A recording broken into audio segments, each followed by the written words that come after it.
కొండపిండి ఆకుకూర అండి. కిడ్నీల స్టోన్స్ని కరిగిస్తుంది. ఇంకా చాలా ఆరోగ్య ప్రయోజనాలు ఉన్నాయి. మీకు నచ్చితే మీరు కూడా ట్రై చేయండి.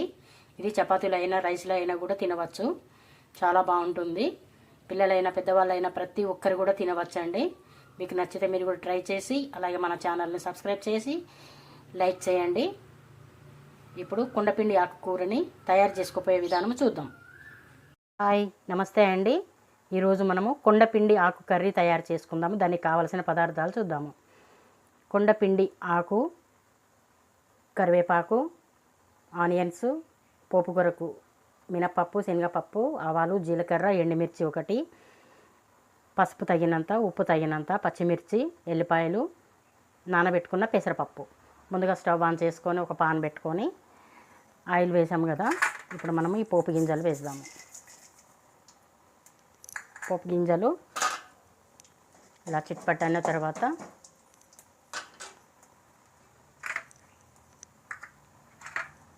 ఆనియన్స్ కూడా వేసి ఆనియన్స్ కొంచెం లైట్ బ్రౌన్ కలర్ వచ్చే వరకు ఇలా కలిపెడుతూ ఉందాము.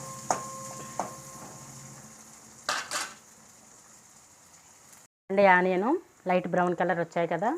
ఇప్పుడు పచ్చిమిర్చి కూడా వేద్దాము. వేసి కొంచెం పచ్చివాసన పోయే వరకు ఇలాగా ఫ్రై చేసుకొని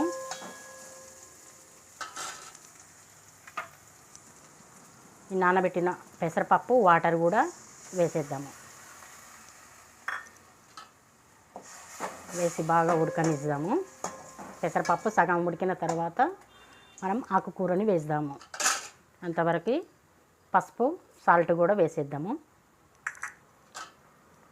మొత్తం కలియపెట్టి ఒక 5 minutes మంచిగా కుక్ అవనిద్దాము.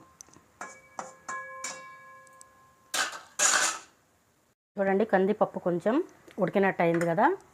ఇప్పుడు ఈ కరివేపాకు కూడా వేద్దాము. అలాగే కొన్ని వెల్లిపాయలు కూడా వేసి ఒక్కసారి ఇలాగా కలియపెడదాము.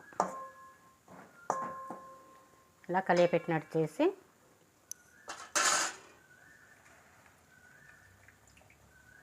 ఈ కొండపిండి ఆకుకూరని కూడా వేద్దాము.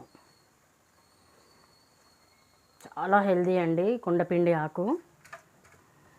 కిడ్నీలో రాళ్ళను కూడా కరిగిస్తుంది.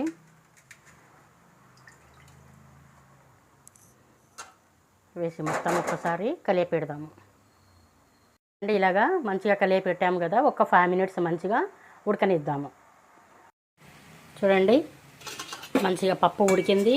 అలాగే ఈ కొండపిండి ఆకుకూర కూడా ఉడికింది కదా. కొంచెం ఒక 1 minute ఇలాగా కలియపెట్టుకుంటూ ఉందాము. కొంచెం డ్రై అయితే సరిపోతుంది, కర్రీ కూడా అయిపోతుంది. ఇలాగే కలియపెట్టుకుంటూ ఉందాము ఒక 1 minute వరకు.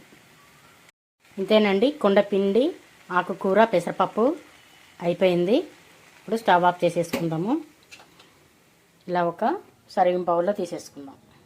ఎన్నో ఆరోగ్య ప్రయోజనాలు ఉన్న కొండపిండి ఆకుకూర కర్రీ అయిపోయిందండి. చూడండి, ఇది రోటీస్లో తినొచ్చు, చపాతీలో కూడా తినొచ్చు, అలాగే రైస్లో కూడా తినవచ్చు. మీకు నచ్చితే మీరు కూడా ట్రై చేయండి. అలాగే మన ఛానల్ని సబ్స్క్రైబ్ చేయండి, లైక్ చేయండి, కామెంట్ బాక్స్లో కామెంట్స్ పెట్టండి.